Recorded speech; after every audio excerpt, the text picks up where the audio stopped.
Welcome, fellow wanderers of the web, to a tale as old as time but fresher than your grandma's homemade pie. Forget Netflix, folks, because today we're diving into the greatest blockbuster ever written in the Bible. Strap in, because this is the story of the entire Bible, sprinkled with a dash of humor to keep those eyelids from drooping. Spoiler alert, it's a roller coaster of emotions, plot twists, and yes, even some divine shenanigans. Welcome back to Divine Favor. Before we dive in, let's do the YouTube shuffle. Hit that like and subscribe button down below, drop a comment, and ring the notification bell like it owes you money. That way, you'll be the first in line for our next hilarious installment, delivered straight to your gadgets. Let's get this virtual party started. In the beginning, the dawn of creation. Picture this. You're chilling outside, staring at the stars, and suddenly you're hit with the big questions. Like, how did we even get here? Existential crisis level, maximum. So imagine everything was just nothing. Like emptier than a Monday morning coffee shop. No colors, no lights, just a big old void. It's like trying to explain virtual reality gaming to your grandma totally out there. But according to the Bible, there's this wild tale that takes us way, way back. Like before dinosaurs were even a twinkle in Mother Nature's eye. We're talking about the ultimate prehistoric throwback. The beginning of beginnings. Imagine the universe as a giant dark blob. Pretty boring, right? Cue God, the original artist who thought, "Let there be light," and boom, it was Instagram-worthy.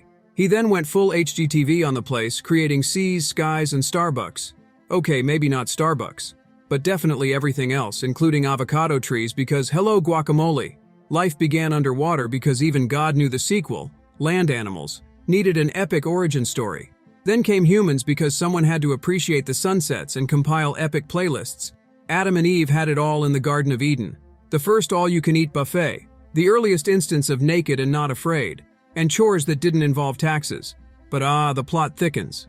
A serpent, possibly the first politician, tricked them into eating forbidden fruit. Classic rookie mistake. They got evicted faster than contestants on a reality show. Garden of Eden, the first place where someone said, it seemed like a good idea at the time. So you thought your family gatherings were chaotic.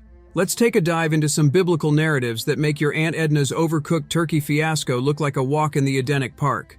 These stories aren't just your average story material, they're a roller coaster of hope, despair, and some seriously questionable decision-making, with a side of divine intervention. Buckle up, folks. Imagine this. Humanity just got its eviction notice from paradise because someone decided to have an illegal fruit snack. Bummer, right? But here's the kicker. Instead of giving humanity the ultimate cold shoulder, God pulls out a "but wait, there's more" moment. In what seems like the plot of a celestial soap opera, God decides humanity is still worth the effort. Go figure. He throws out a promise of redemption like some divine plot twist, suggesting that a future descendant will boot Satan off the high scoreboard. Now, you'd think after getting the boot, humans might have learned a lesson. Spoiler, they didn't. We've got Cain turning his brother Abel into the first entry of the homicide section of humanity's history book. Classic sibling rivalry, but with a dark twist. Fast forward through some generations peppered with more drama than a reality TV show, and humanity is still struggling with the concept of playing nice. Then there's the Tower of Babel, history's first failed Kickstarter project. Humanity said, "Let's build a sky-high tower." God replied, "Let's not and say we did," and introduced language diversity. I told you so. Wisdom mixes up the languages, turning the world into a giant game of telephone gone wrong. What does God do? Floods the earth because if you can't fix it, well, try rebooting it. Earth got so rowdy that God hit the reset button with a flood. Yet he saves Noah because he was basically the ancient world's version of a decent neighbor, making it the first recorded instance of divine disaster relief. Post-flood, God decides maybe mass destruction isn't the best parenting technique, and promises never to go the water world route again. Enter the rainbow, aka God's new beginning flag. Humanity, now thoroughly soaked, is back on track. Or so we thought. Enter Abraham, the OG of faith, who got promised more descendants than his Instagram followers could count.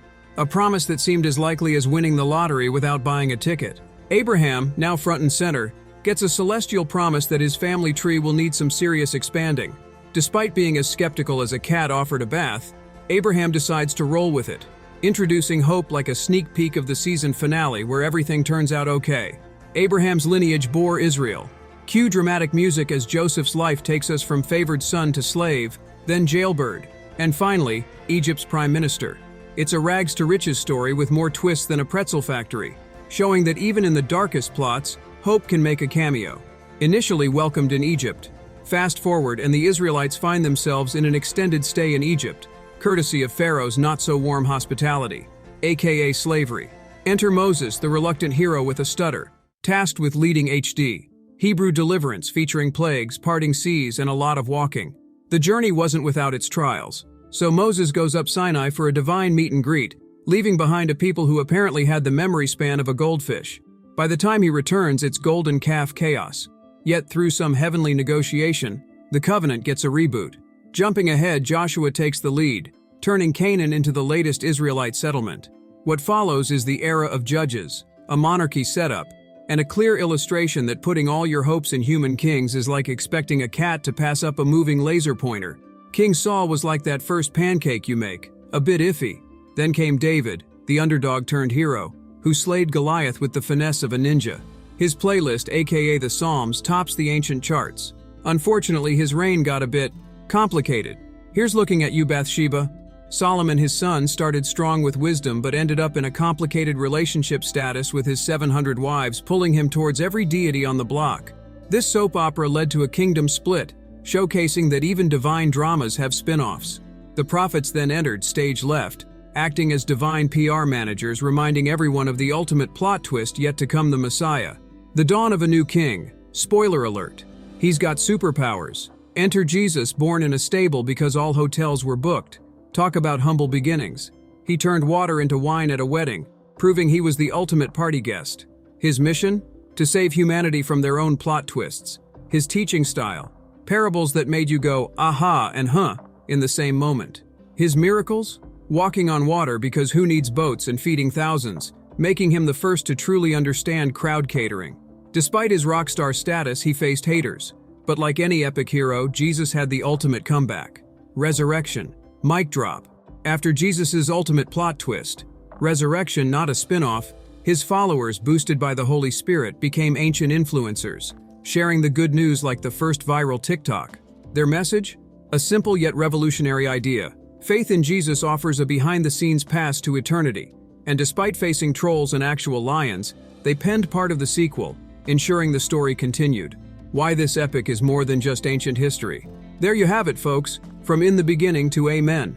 The Bible, a story of creation, fall, redemption, and a finale that promises to outdo any season finale cliffhanger. This isn't just ancient history. It's about life's ups and downs, plot twists, and the promise of something greater. It reminds us that no matter how epic our failures, there's hope for a director's cut of our lives that includes a happily ever after. So what do you think? Can this ancient tale find resonance in our 5G drone-delivered TikTok scrolling lives? Drop a comment, share this post with someone who needs a good story, or just someone who enjoys divine comedies.